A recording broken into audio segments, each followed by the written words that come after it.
All right, for the sake of my students, I've decided to start recording my courses on YouTube so that they can always have something they can go back to as a point of reference, something they can go back to on their own at their own spare time to be able to, you know, refresh their minds. And maybe if they missed any class, they can always go back to my channel here, come back to this channel and look up the particular lesson they missed. So I'm starting this with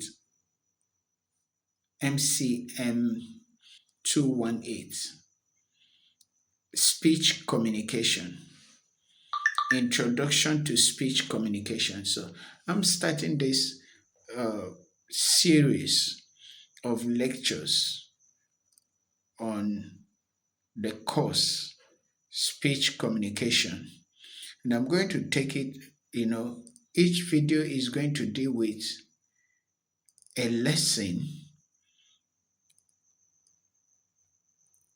And if I'm not able to complete a lesson, I may do it in part one or part two. So one lesson may end up being part two, lesson one, part two. If the time, you know, becomes too long. But I wouldn't want this to exceed uh, I wouldn't want each video to exceed 20 minutes or maximum 25 minutes so that it will be short, and brief, and so that everybody can, watch it on the go, then come back. So if it happens that I'll need to break it into parts, I'll do that. But I think we need to start, you know, from somewhere and then see how we progress. So first of all, I want to welcome you to the course Speech Communication. Speech communication, what is it all about? Why is it necessary? Why do you need to pay attention to it? So, and foremost, I want to let you know what the course is going to help you to achieve. Number one, it is going to help you to develop your speaking, your speaking, you know, capabilities. There are different skills that are involved in communication, and each of them requires training. Each of them, many times people just assume that because they can voice out something, that they can actually communicate. Speaking is a skill and it can be learned. Also, listening is a communication skill as well as audience analysis skills. So you're going to be able to develop speaking skills, listening skills, and audience analysis skills. uh, in the course of the lectures, you are going to get you know assignments that will help you to do some practical exercises on your own, you know, and then of course, uh, there will be assignments which you can do on your own, and if you post them, I will respond to them. If you post your answers to the assignments, as much as possible, I'll try and respond to them. But I want you to understand that speech communication is not an optional skill for anybody. So, what is speech communication? Let's start from there. What is speech communication? Speech communication is the process of sending and receiving messages through spoken words. That's what speech communication is. The process of sending and receiving messages through spoken words. It includes verbal and non-verbal elements. Communication is not just verbal, communication is also non-verbal. Your facial expressions, your gestures, your body speaks, your eyes they speak, your hands that speaks. So when you are communicating with people, it is not only your voice that they hear or the words you speak they hear. The pitch of your voice, the the emotions in your voice are also part of the communication. So if you are not, in educated in understanding these things, you may not be an effective, you know, speaker, whether you are speaking to an individual or you are speaking to a group or you are speaking to a crowd or you are speaking even to a mass audience. You will not be able to communicate because you don't understand the nuances of communication, speech communication, the nuances of speech communication. So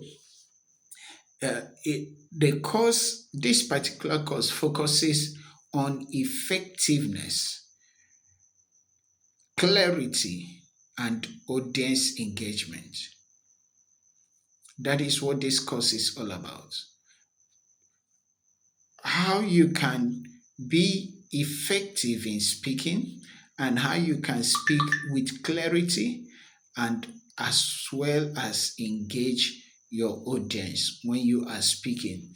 So it involves a lot, but you can do it if you set your mind to do it.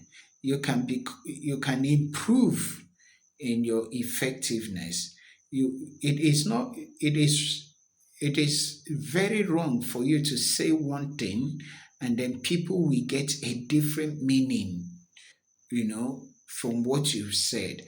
In fact, when you speak and people don't understand the exact intent behind what you said, you have not communicated. Communication takes place when what you meant is exactly what your hearer is understanding. That's why we say that communication is sharing of meaning. When the speaker and the listener have a common understanding of what is said, then communication has taken place. If I said A and I meant A, but what you heard is B and you understood B, I have not communicated. Or the other way too, if I said A and I meant A and you heard A, but you understood B, then I have not communicated.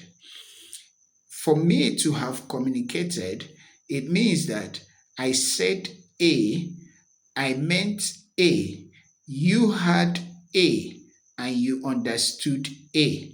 So, unless that has happened, communication has not taken place. And that can only happen when there is clarity. When there is clarity.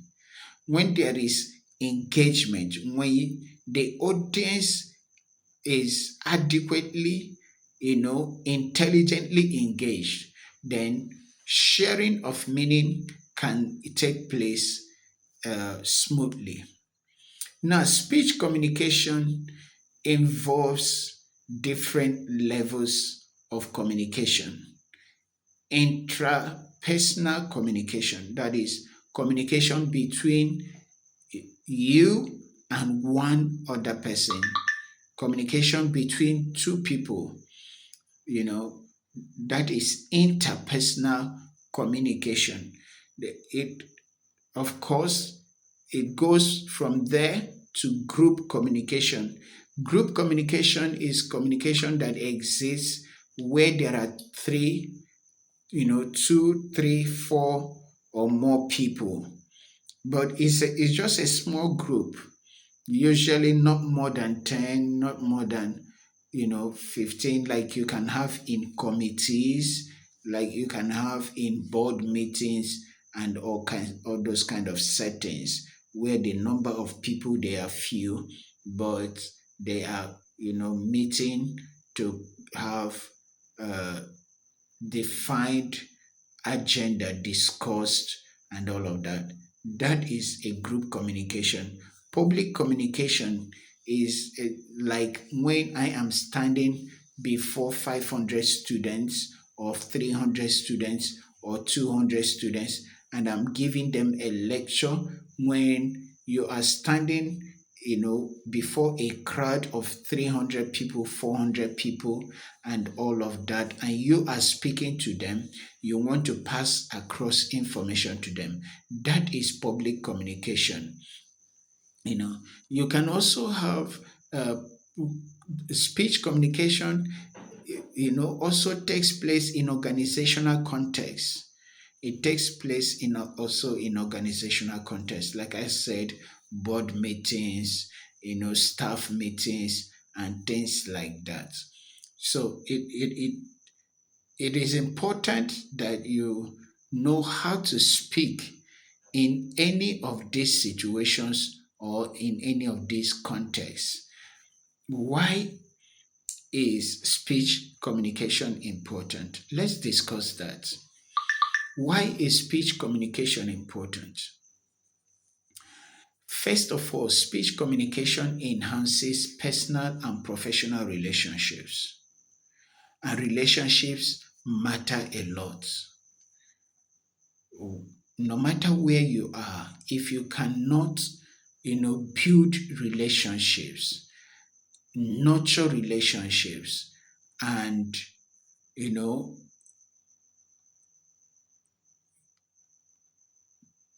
enhance relationships, you will not be able to advance. Professionally, you have to collaborate with your fellow workers. You have to be a team player. You will not be able to do that if you cannot communicate. If you cannot communicate, you attend a meeting, and then throughout the meeting you couldn't speak, and you speak and nobody understands what you are saying. You are not able to make meaningful contribution to the discussion on the table. That will definitely take you back in your career. So professionally, it improves your chances, and it helps you to build professional relationships as well as personal relationships. Number two, mastering speech communication will help you build your confidence.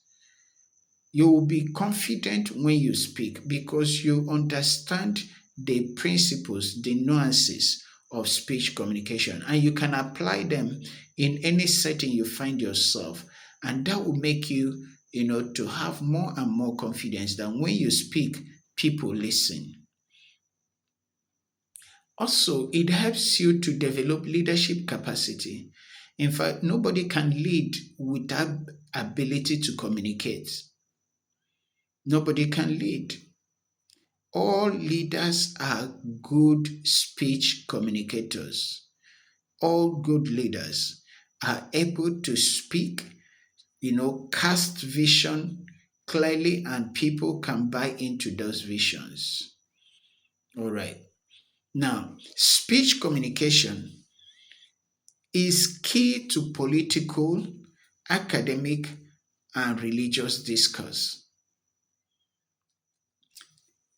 Think about it. Political campaigns. What is it all about? It's speech communication. Academics. Think about it. It's all speech communication from primary school level to tertiary school level. It's all speech communication. Most of us have spent years sitting before teachers, sitting before lecturers, taking lessons. It's all speech communication. Religious discourse. When you go to church, when you go to mosque, wherever you go to your place of worship, it is all speech communication. Speech communication is also important because it promotes social harmony. It promotes social harmony and national development. The nation cannot develop without speech communication. There cannot be social harmony without speech communication. Most of the reasons, most of the times why we have conflicts all over the nation, why we have conflicts, between the south and the north and the east, and all of that in Nigeria and in other parts of the world is because of speech communication. Political leaders not knowing how to talk, and when they speak, they inflame the society.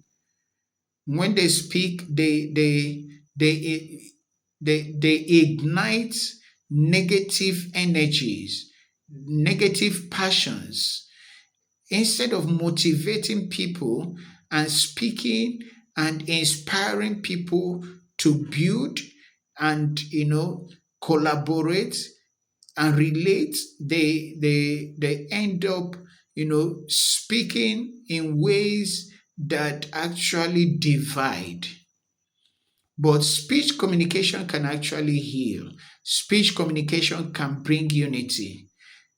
So that is why speech communication is important. Once you understand speech communication, you will be careful in how you speak. You will choose your words, wisely. And when you speak, you will bring, healing. You will bring inspiration. You will bring, energy, positive energy into the place where you find yourself. Okay. So let's move to elements of speech communication. Let's move to elements of speech communication. You know, elements of speech communication, uh, we're looking at who and what is involved in speech communication. What are the elements that are involved in speech communication when we are speaking? Can we actually identify the elements that are involved? I am speaking right now. So, what are the elements that are involved in this presentation? You are going to see this video, or rather, you are seeing this video. You are seeing me speaking to you. I am speaking. You are listening. But between me and you is YouTube, right? So look at that. Look at that. Maybe by the time you finish listening to this video or watching this video, you might you will make a comment. You will make a comment. Now, as you are also listening to me, you may hear some interferences, unintended interferences. So, what are all of these things called in communication? So, let me break it down. The first element in speech communication is the speaker. In this case, I am the speaker, I'm the one speaking. The second element is the message. In this instance now, what is the message? Lesson 1 of speech communication. Introduction to speech communication, lesson 1. How are you able to receive it? You are receiving it through YouTube. So YouTube is our medium of communication now. So YouTube is our channel. So you have the speaker, you have the message, and then you have the channel. Now you there, you are watching, you are the audience, you are my audience, you are the listener. All right. And when you finish listening, you make a comment. That comment is what we call feedback. And then all the unintended interferences in the course of you listening is called noise. Noise. Now, there is a context within which we are having this conversation. If it is, that context can be environment. If we are here face to face talking, our context will be maybe a classroom. But here now, our environment is the digital environment. So, elements of speech communication: number 1 is the speaker, number 2 is the message, number 3 is channel, number 4 the listener, number 5 feedback, number 6 is interference, that is noise, and then number 7 is context. Is that okay? Now, if you have understood all of this, then I am done with lesson 1 in speech communication. Remember again, elements of communication: speaker, the message, the channel, the listener, feedback, interference, and context. Now, the process of communication, let me take this quickly. The process of communication,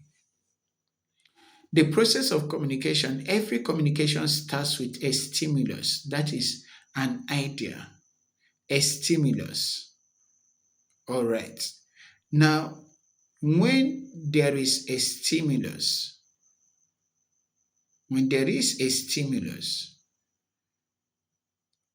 then that stimulus or the idea has to be encoded.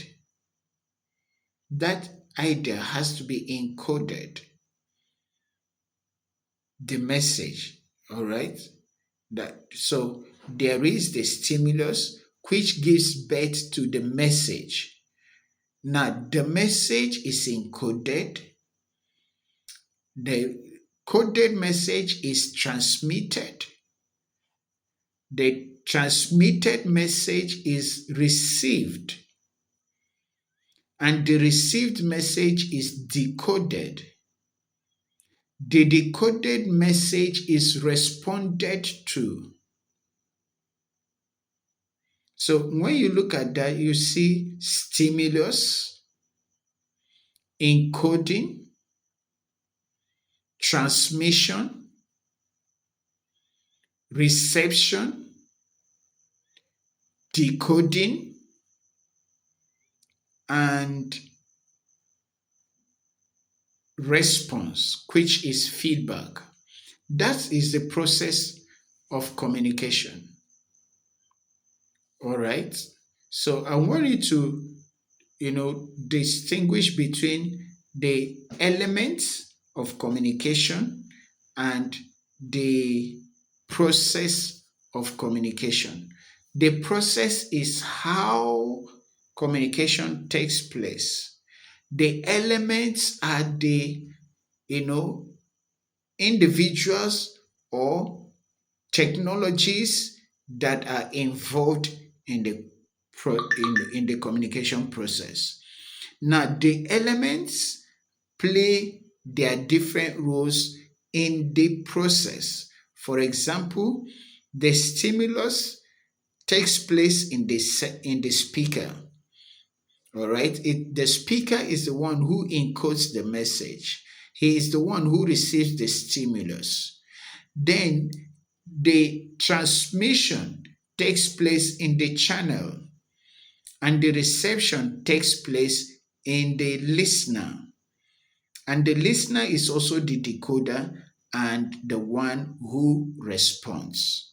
So that brings us to the end of lesson 1 in speech communication. I'll look forward to seeing you in lesson 2. Goodbye.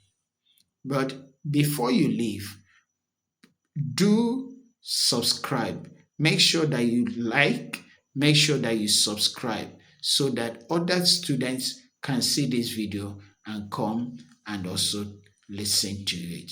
Share it with your friends who are also taking the course in speech communication so that they can also gain the benefits of what you have received. Bye.